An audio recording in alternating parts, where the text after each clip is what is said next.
Bonjour à tous, une nouvelle vidéo aujourd'hui pour parler du Enerlink. Aujourd'hui il est temps de faire le bilan du Enerlink après 6 mois d'utilisation. Et puis je vais vous parler de 3 grosses nouveautés chez Enerlink qui sont intéressantes. Allez, c'est parti!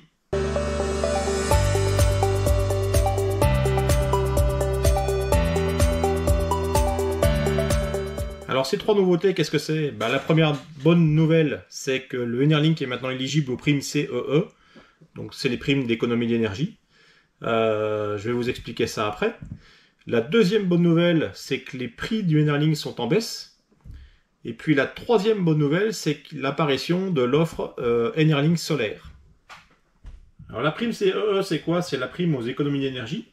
Enerlink ont décidé d'en faire bénéficier leurs clients et de leur faciliter la tâche.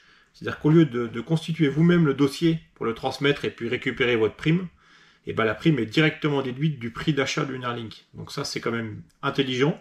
C'est une offre sympa parce que ça vous évite toutes les démarches qui sont toujours longues et fastidieuses, avec les justificatifs à joindre.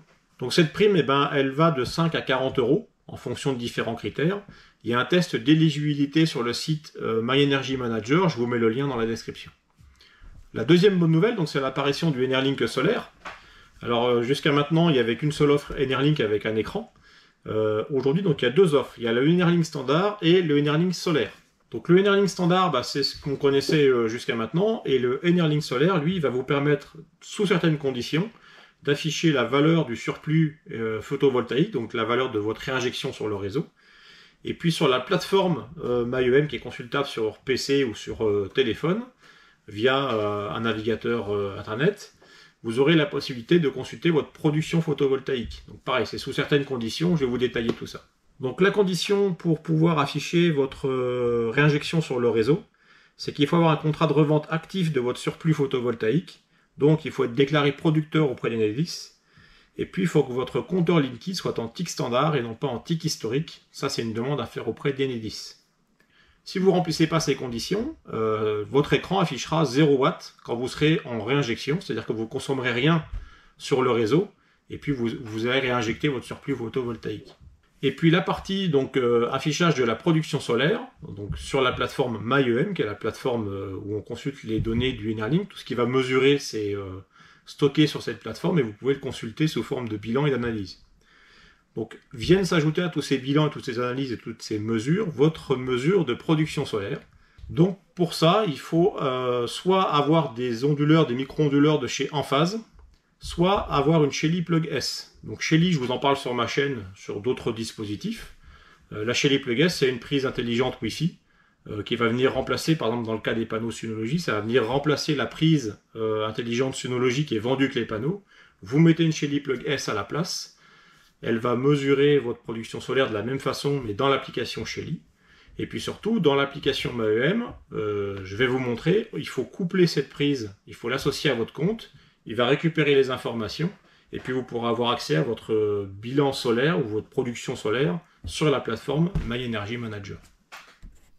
Donc, petite démonstration de comment intégrer une prise Shelly Plug S dans l'application pour récupérer la production solaire chez vous. Donc, quand vous êtes sur votre écran d'accueil Enerlink, vous allez dans la partie logement ici, et vous voyez qu'il y a un nouveau pavé qui s'appelle production solaire ici à droite. Donc, soit vous allez connecter votre onduleur Enphase là-dessus, soit vous allez relier la prise Shelly de vos panneaux Plug and Play. D'abord, avant de relier une prise, il faut déjà aller configurer vos prises connectées. Donc ici, on voit qu'on n'a aucune prise, il y a un bouton configuration. On va sur le bouton configuration.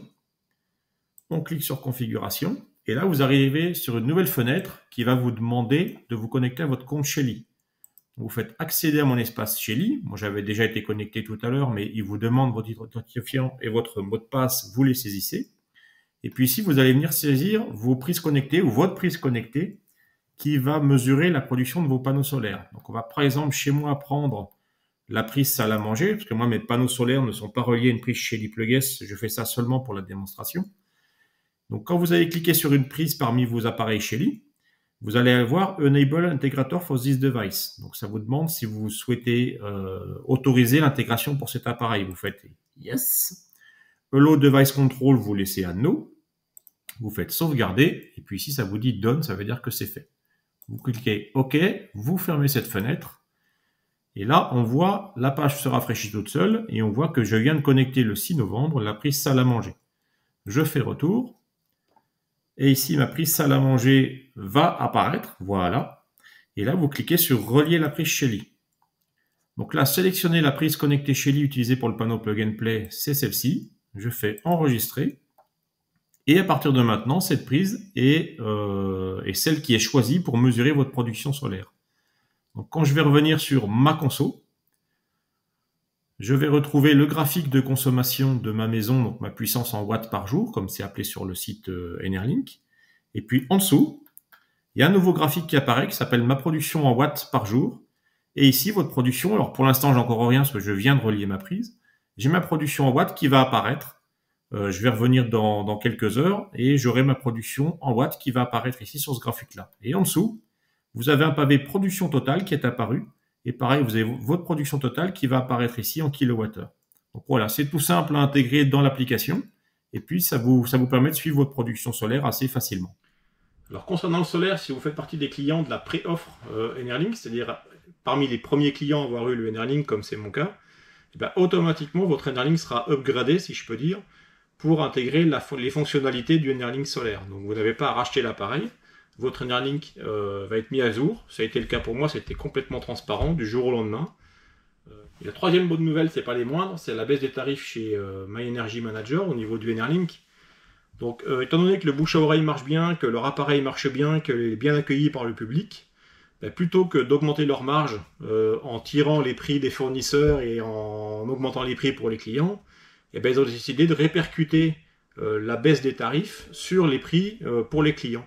Donc ça, c'est une bonne démarche, encore une fois, de leur part. On pourra les remercier. Ça fait que le Enerlink standard qui est affiché à 99 €, prime CE déduite. Alors la prime CE, je le rappelle, hein, comme j'ai dit au début, elle est variable en fonction de votre situation, donc allez la calculer sur le site. Mais vous pouvez tomber jusqu'à 99 € au lieu de 127. Et au niveau de l'offre Enerlink solaire, on est sur un prix de 107 € au lieu de 147, toujours prime CE déduite. Alors il y a toujours l'offre satisfait remboursé 30 jours, donc si vous n'êtes pas satisfait, vous pouvez renvoyer l'appareil. Et puis surtout, vous avez toujours mon code promo Merci à TXProd qui est toujours valable, et ça vous offre une remise supplémentaire de moins 15%. Donc en dessous de la vidéo, dans la description, je vous mets les liens utiles pour le site, leur boutique, et puis vous expliquer les primes CE. Donc le bilan après 6 mois du Enerlink, ben, j'en suis toujours content, hein. C'est vraiment un appareil utile à la maison. Toute la famille s'est bien appropriée, on a bien compris le fonctionnement. Quand on a de la surproduction solaire et donc qu'on réinjecte sur le réseau, l'écran affiche 0 watts.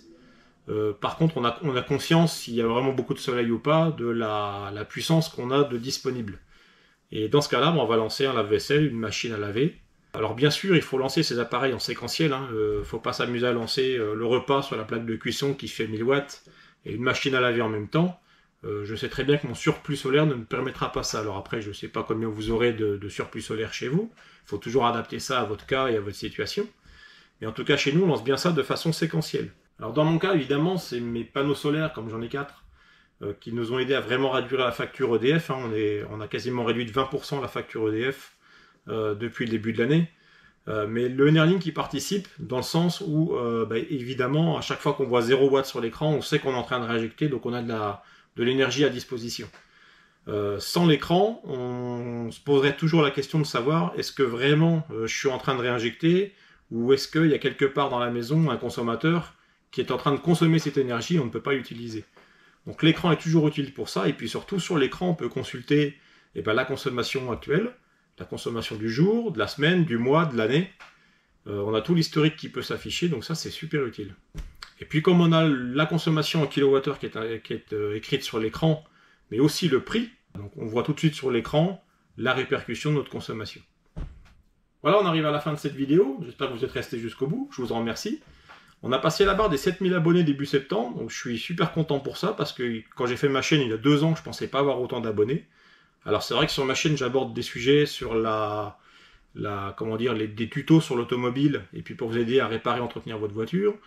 J'aborde des sujets sur le photovoltaïque, sur la domotique, donc ça intéresse un public un peu plus large que si je me concentrais sur un seul sujet. Donc 7000 abonnés, on est à peu près à 7500 là, donc je vous remercie tous et toutes de vous être abonnés à la chaîne, de continuer de me suivre, ça me fait vraiment plaisir.